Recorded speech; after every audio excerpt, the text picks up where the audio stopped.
Assalamualaikum warahmatullahi wabarakatuh. So let's continue with the following subtopic, which is concept. Now, even though the definition of concept in research is only 2 paragraphs, it's only written in 2 paragraphs in your reference book, but it took me a while to understand and explain it to you. Now, in research, concept is something which is important to understand.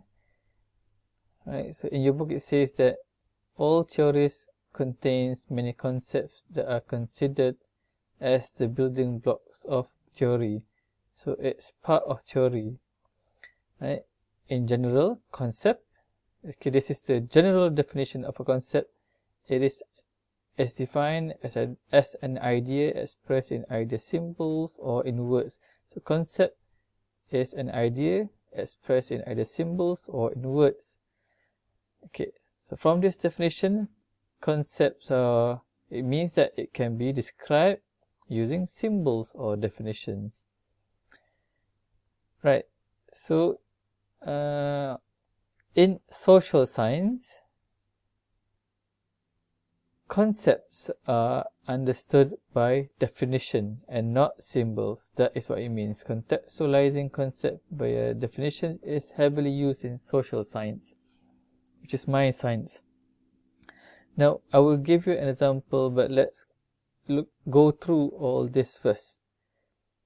So it says here, for social scientists, which is us, that includes me, concepts by definition develop not only from experience, but are refined and redefined, then connected to other concepts to build a larger theory.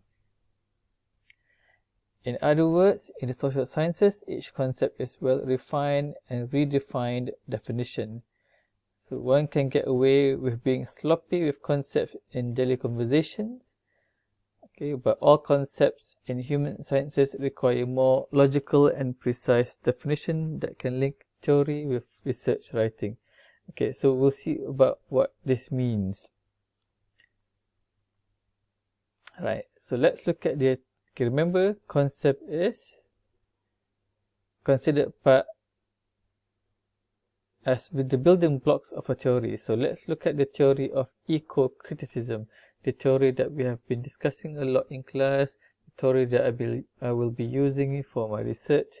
Eco-criticism is the study of literature. In short, eco-criticism is the study of literature and environment.